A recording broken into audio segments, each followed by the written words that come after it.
सियावर रामचंद्र जी की जय। आप सभी श्रद्धालु प्रभु श्री राम के परम भक्तों का हमारे इस चैनल पर एक बार पुनः स्वागत है। आप आइए प्रभु श्री राम और जगत जननी सीता मैया के इस विवाह का अब वर्णन जो शुरू हो रहा है उसे ध्यान से सुने और प्रसन्नता पाएं, अपने जीवन को सुधारें। सीता जी मंडप में आ चुकी हैं और अब प्रभु श्री राम पहले ही से वहां पर हैं और अब आगे आचारु करि गुरु गौरी गणपति मुदित विप्र पूजा वहीं सुर प्रगति पूजा लेहि देहि असीस यति सुख पावहीं मधुपर्क मंगल द्रव्य जो जेहि समय मुनि मन चहु मह महु चहे भरे कनक को पर कलश सो तब लिए ही परिचारक रहे। वाह क्या बात है।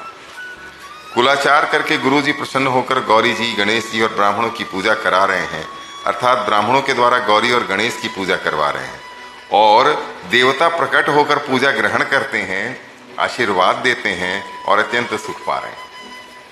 मधुपर्क आदि जिस किसी भी मांगलिक पदार्थ की मुनि जिस समय भी मन में सिर्फ चाह मात्र करते हैं, सेवागण उसी समय सोने की परातों में और कलशों में भरकर उन पदार्थों के लिए तैयार रहते हैं।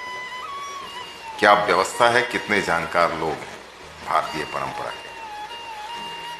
कुल रीति प्रीति समेत रवि कही देत सब सादर कियो यही भांति देव पुजाई सीत ही सुभग सिंहासन दियो सिय राम अवलोकनि परस्पर प्रेम कहु न लखी पर मन बुद्धि बर बानी गोचर प्रगट कवि कैसे करे।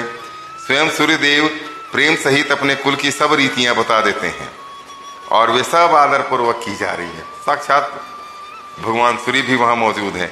इस प्रकार देवताओं की पूजा करा के मुनियों ने सीता जी को सुंदर सिंहासन दिया। श्री सीता जी और श्री राम जी का आपस में एक दूसरे को देखना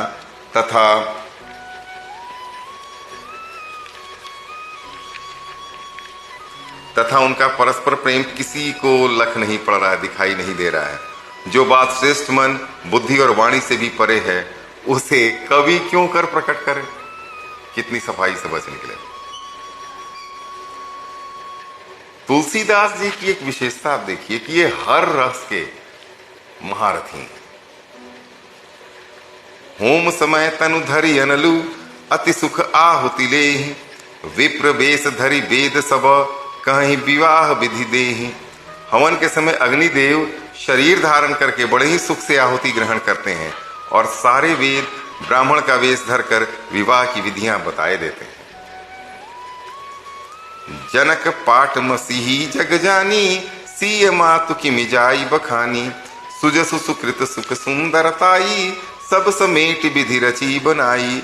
जानकी जी की जग दिख्यात पटरानी और सीता जी की माता का बखान तो हो ही कैसे सकता है। सुयस सुकृत पुण्य सुख और सुंदरता सबको बटोर कर विधाता ने उन्हें संवार कर तैयार किया है। समौ जानी मुनि बरन बुलाई सुनत सुवासिनी सादर ल्याई जनक बाम दिशि सोह सुनैना हिमगिरि संग बनी जनु मैना। समय जानकर श्रेष्ठ मुनियों ने उनको बुलवाया। यह सुनते ही सुहागिनी स्त्रियां उन्हें आदर पूर्वक ले आईं। सुनैना जी जनक जी की पटरानी जनक जी की बाईं ओर ऐसी सोह रही हैं मानो हिमाचल के साथ मैना जी शोभित हों। कनक कलश मणि को पर रूरे सुचि सुगंध मंगल जल पूरे निज कर मुदित राय अरुरानी धरे राम के आगे आनी। पवित्र सुगंधित और मंगल जल से भरे सोने के कलश और मणियों की सुंदर परतें राजा और रानी ने आनंदित होकर अपने हाथों से लाकर श्री रामचंद्र जी के आगे रखी। पढ़ई वेद मुनि मंगल बानी गगन सुमन झरी अवसरु जानी बरु बिलो की दंपति अनुरागे पाय पुनीत पखारन लागे। मुनि मंगलवाणी से वेद पढ़ रहे हैं। सुअवसर जानकर आकाश से फूलों की झड़ी लग गई है। दुल्हा को देखकर राजा रानी प्रेम मग्न हो गए और उनके पवित्र चरणों को पखारने लगे। लागे पखारन पाय पंकज प्रेम तन पुलकावली नभ नगर गान निशान जय धुनि उमग जनु जहु दिशि चली जे पद सरोज मनोज अरि उर सर सदैव विराजहि जे सुकृत सुमिरित भीम लता मन सकल कलिमल भाजही। वे श्री राम जी के दोनों दंपति चरण कमलों को पखारने लगे। प्रेम से उनके शरीर में पुलकावली छा गई है। आकाश और नगर में होने वाले गान, नगारे और जय जयकार की ध्वनि मानो चारों दिशाओं में उमड़ चली। जो चरण कमल कामदेव के शत्रु श्री शिव जी के हृदय रूपी सरोवर में सदा ही विराजते हैं, जिनका एक बार भी स्मरण करने से मन में निर्मलता आ जाती है और कलयुग के सारे पाप भाग जाते हैं। अब आप देखिए, इतने पुनीत कार्य के लिए तुलसीदास जी ने जो छंद है इनकी भरमार कर रखी। आगे फिर छंद देखिए। जे परसि मुनि बनिता लही गति रही जो पात कमई, मकरंदु जिनको शंभु सिर सुचिता अवधि सुर बरनई। करी मधुप मन मुनि जोगी जन जे सेई अभी मत गति लहे, ते पद पखारत भाग्य भाजनु जनक जय जय सब कहें। जिनका स्पर्श पाकर गौतम मुनि की स्त्रिया अहिल्या ने जो पापमयी थी परम गति पाई। जिन कमर चरण कमलों का मकरंद रस गंगा जी शिव जी के मस्तक पर विराजमान है, जिसको देवता पवित्रता की सीमा बताते हैं। मुनि और योगी जन अपने मन को भौरा बनाकर जिन चरण कमलों का सेवन करके मनोवांछित गति प्राप्त करते हैं, उन्हीं चरणों को भाग्य के पात्र बड़भागी जनक जी धो रहे हैं। यह देखकर सब जय जयकार कर रहे हैं। इतना बड़ा और सुंदर भाग्य तो साक्षात दशरथ जी का भी नहीं। बर कुंवरी करतल जोरी साखो चारु दो कुलगुर करे, भयो पानी गहनु बिलो की विधि सुर मनुज मुनि आनंद भरे। सुख मूल दुलहु देखी दंपति पुलक तन हुलस्यो हियो, करी लोक वेद विधानु कन्या दानु नृपभूषण कियो। दोनों कुलों के गुरुवर और कन्या की हथेलियों को मिलाकर शंख साखोच्चार करने लगे। पाणी ग्रहण हुआ देखकर ब्रह्मादि देवता मनुष्य और मुनि आनंद में भर गए। सुख के मूल दूल्हा को देखकर राजा रानी का शरीर पुलकित हो गया और हृदय आनंद से उमंग उठा। राजाओं के अलंकार स्वरूप महाराज जनक जी ने लोक और वेद की रीति को करके कन्यादान किया। हिमवंत जिमि गिरिजा महेश ही हर ही श्री सागर दई, तिमि जनक राम ही सिय समर्पी विश्व कल कीरति नई।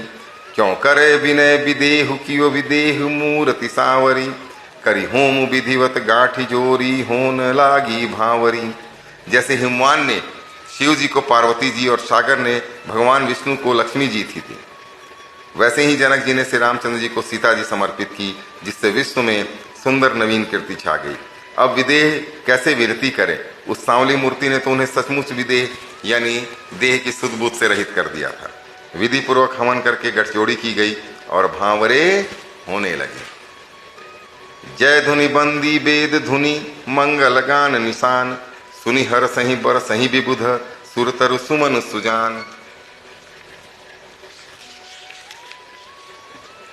जय ध्वनि, वंदी ध्वनि, वेद ध्वनि, मंगल गान और नगाड़ों की ध्वनि सुनकर चतुर्देवगण हर्षित हो रहे हैं और कल्प वृक्ष से फूलों को बरसा रहे हैं। कुंवर कुंवरी कल भावरी देही, नयन लाभ सब सादर लेही। जाई न बरनी मनोहर जोड़ी, जो उपमा कछु कहीं सो थोरी। वर और कन्या सुंदर भावरे दे रहे हैं। सब लोग आदर पूर्वक उन्हें देखकर नेत्रों का परम लाभ ले रहे हैं। मनोहर जोड़ी का वर्णन नहीं हो सकता, जो कुछ उपमा कहूँ वही थोड़ी होगी। राम सिय सुंदर प्रतिछाही, जगमगात मनि खंभन माही। मनहु मदन रति धरि बहु रूपा, देखत राम बियाहु अनूपा। क्या वर्णन है! श्री राम जी और श्री सीता जी की सुंदर परछाइयां मणियों के खंभों में जगमगा रही हैं, मानो कामदेव और रति बहुत से रूप धारण करके श्री राम जी के अनुपम विवाह को देख रहे हैं। दरस लाल सा सकुच न थोड़ी, प्रकट दुरत बहोरी बहोरी। भय मगन सब देख निहारे, जनक समान अपान विसारे। उन्हें कामदेव दर्शन की लालसा और संकोच दोनों ही कम नहीं है, अर्थात बहुत है, इसलिए वे मानो बार बार प्रकट होते और छिपते हैं। सब देखने वाले आनंद मगन हो गए और जनक जी की भांति सभी अपनी सुध भूल गए। प्रमुदित मुनि ने भावरी फेरी, नीग सहित सब रीति निबेरी। राम सीय सिर सिंदूर देही, शोभा कही न जाति विधि के ही। मुनियों ने आनंद पूर्वक भावरे कर फिराई और नेक सहित सब रीतियों को पूरा किया। श्री रामचंद्र जी सीता जी के सिर में सिंदूर दे रहे हैं और यह शोभा भी किसी प्रकार भी कहीं नहीं जाती, कहीं नहीं जा सकती है।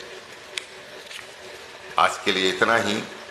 सिंदूरदान हो गया, विवाह हो गया।